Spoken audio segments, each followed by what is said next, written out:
사랑합니다.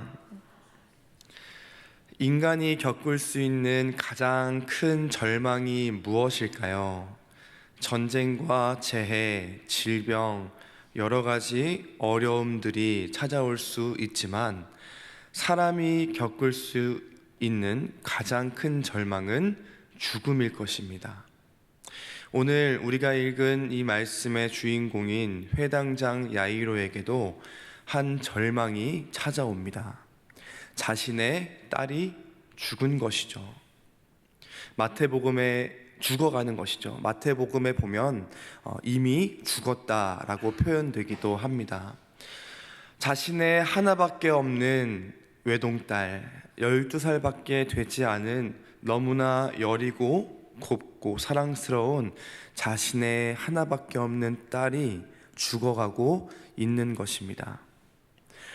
그래서 회당장이었던 야이로에게 지금 그에게는 그의 명예도, 그의 권력도, 그의 많은 돈도 아무런 쓸모가 없었습니다. 그래서 회당장 야이로는 예수님 앞에 어떠한 병이라도 고친다라는 소문을 가진 그 예수님 앞에 엎드립니다. 이 본문 가운데 야이로의 얼마나 간절한 마음이 드러나냐면 회당장 야이로가 예수님 앞에 와서 엎드리는데 그냥 엎드리는 것이 아니라 예수의 발 아래에 엎드렸다.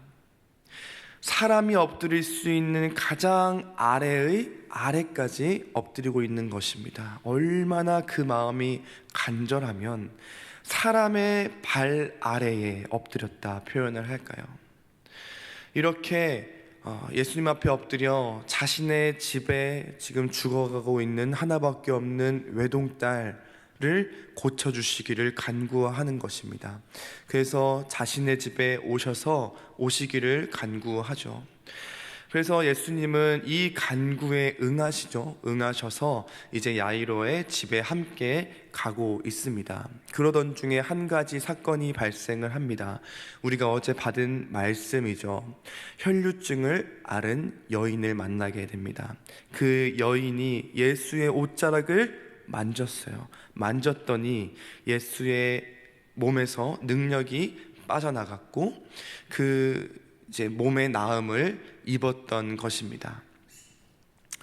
그리고 다시는 오늘 이 회당장 야이로의 이제 이야기로 돌아오는 것인데 이때의 회당장 야이로, 그 혈류증을 앓은 여인이 낳는 그런 사건을 바라본 야이로의 마음은 어땠을까요? 아니, 한 아버지의 마음은 어땠을까요? 당장 1초라도 지금 생명의 불씨가 꺼져가고 있는 자신의 딸을 낫게 하기 위해 1초라도 빨리 집으로 가고 싶었을 것입니다. 지금 예수님을 업고 뛰어서라도 가고 싶은데 지금 그 앞을 막고 있는 수많은 사람들, 북적이는 사람들로 인해 빨리 갈 수도 없는 상황이었어요. 그리고는 혈류증을 앓은 여인이 예수님의 옷자락을 잡습니다. 그때에 예수님과 제자는 또 실랑이를 벌이죠. 내 몸에서 능력이 빠져나갔다. 누가 나를 잡았느냐? 아닙니다, 예수님. 수많은 사람들이 북적이고 예수님을 밀어서 그렇게 만져진 것입니다. 실랑이를 벌여요. 그때서야 나타나 실토하는 혈류증의 여인을 보게 되는 것입니다. 야이로의 마음은 아시는지 모르는지 빨리 가서 이제 딸의 병을 낫게 해주고 싶은데 예수님은 그 여인을 향해서 계속 얘기하십니다. 내 믿음이 너를 구원하였다. 그러던 중에 야이로의 집에서 한 사람이 찾아오죠. 비보를 들고 옵니다. 당신의 딸이 죽었나이다. 더 이상 선생님을 괴롭게 하지 마소서. 이제 게임이 끝난 것입니다. 일각을 다투는, 일촌을 다투는 그 병의 어려움 가운데 예수님 빨리 모시고 가서 빨리 자신의 딸의 병을 고쳐야 하는데 이미 딸이 죽어버린 것입니다.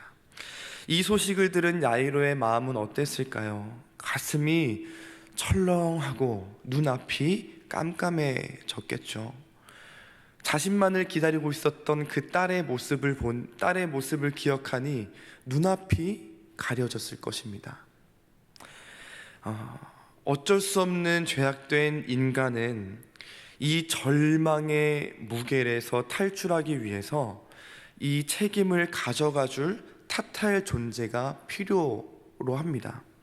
그래서 이 절망은, 사람에게 찾아온 절망은 금세 원망으로 바뀌기도 합니다. 길을 가다가 시간을 지체하게 한 그 혈류증 여인이 원망스러웠을 것이고, 하루빨리 예수님을 집으로 모시고 가야 하는데 그 예수님을 둘러싸서 빨리 앞으로 나아가지 못하게 한 많은 북적이는 사람들이 원망스러웠을 거고, 심지어는 자신의 마음처럼 빨리 가주지 않으신 예수님조차도 원망스러웠을 것입니다. 이 절망은 우리로 하여금 이처럼 정상적인 생각을 하지 못하게 만듭니다. 이 절망은 원망으로 바뀌어 예수님께서 기적을 일으키시는 분이라는 사실을 잊게 만들고, 심지어는 모든 원망의 화살을 예수님께 돌리게 하기도 합니다.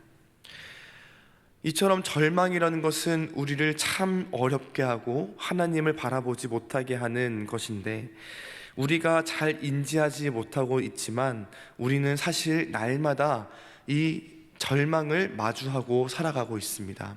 우리는 앞날을 알지 못하기 때문에 우리는 사실 죽음을 향해 걸어가는 인생이라는 것을 우리는 잘 알지 못하고 있습니다. 그래서 사실 우리는 이런 죽음을 매일 마주하며 살아가고 있는 인생이라는 것이죠. 작게로는 우리의 삶 속에는 죽음이라는 절망뿐 아니라 우리의 삶을 어렵게 만드는 절망들도 있습니다.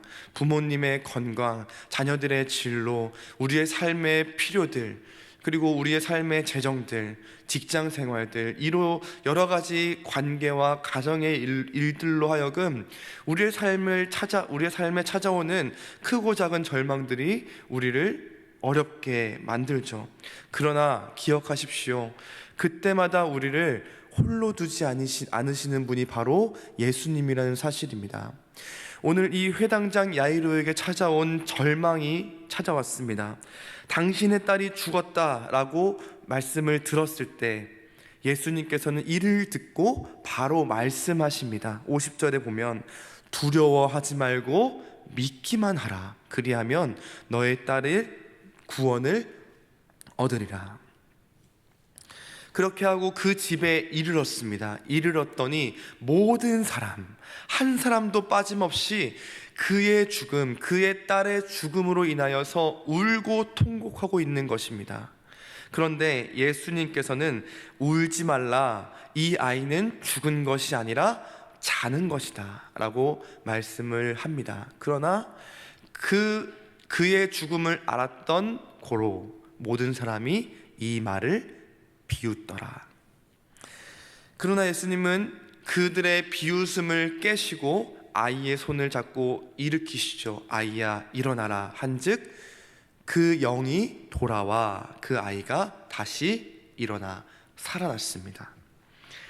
이처럼 절망은 아무것도 우리로 하여금 보이지 않게 하는 두려움입니다. 아무것도 보이지 않으니 두려울 수밖에 없죠. 그러니 기적의 예수님을 눈앞에 모셔놓고도 아무것도 하지 않는 것입니다. 그러나 예수님께서는 두려워 말고 믿으라 라고 권면을 하고 계십니다. 우리의 모든 일산의 성도님들께서 이 예수님의 권면처럼 어떠한 두려운 상황 가운데 있더라 할지라도 두려워하지 말고 믿으라 라는 이 권면을 믿고 따라갈 수 있기를 축복합니다.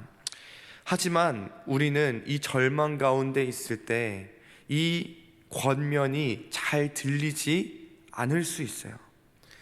부모님이나 자녀가 아플 때, 삶에 여러 가지 어려움들이 왔을 때, 자녀들의 진로가 막힌 것 같아 보일 때, 우리의 가정의 재정이 무너졌을 때, 여러 가지 질병이 우리의 삶을 괴롭힐 때, 이 절망은 하나님의 음성이 들리지 않게 할 수 있어요. 이런 어려움이 있을 때 하나님께서는 선하시니 우리가 이 선하신 길로 인도하실 하나님을 믿고 따라갑시다 라고 하는 이 권면이 신앙의 선배로서 또 그들을 격려하는 자로서 이 말을 하기에도 또 그 말을 받기에도 참 쉽지 않은 말임을 우리는 알고 있습니다. 그러나 절망 가운데 있어도 두려워하지 말고 예수님을 믿으면 오늘 본문에서 본 것처럼 한 사람도 빠짐없이 아이의 죽음을 확신하며 울고 통곡할 때라도, 죽은 것이 아니라 잔다라고 말씀하신 예수님의 말씀이 비웃음을 살 때라도 예수님은 그 아이를 소생시키시는 줄을 믿으시길 바랍니다. 이처럼 우리 가운데 어떠한 절망이 있다 할지라도, 어떠한 죽음이라는 절망이 우리를 찾아온다 할지라도, 어떠한 어려움이라는 절망이 우리를 괴롭힌다 할지라도 우리를 결국 소생시키실 줄을 믿습니다. 말씀을 맺겠습니다.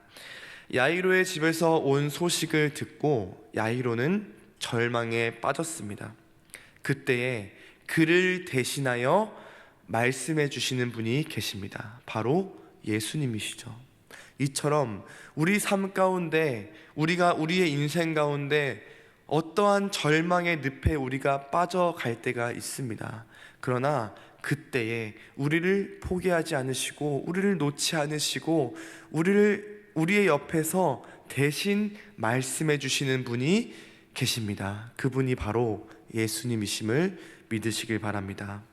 우리가 연약하여 기도할 바를 알지 못할 그런 연약할 때라도 말할 수 없는 탄식으로 우리를 위하여 친히 간구하시는 성령 하나님이 우리와 함께 하신다는 사실을 기억하면 좋겠습니다. 그렇게 절망의 늪에서 말씀하시는 하나님의 복음을 우리가 날마다 듣고 기억하며, 그래서 어떠한 일이 있더라도 두려워 말고 예수님을 믿고 따라 승리하시는 모든 성도님들 되시기를 축복합니다.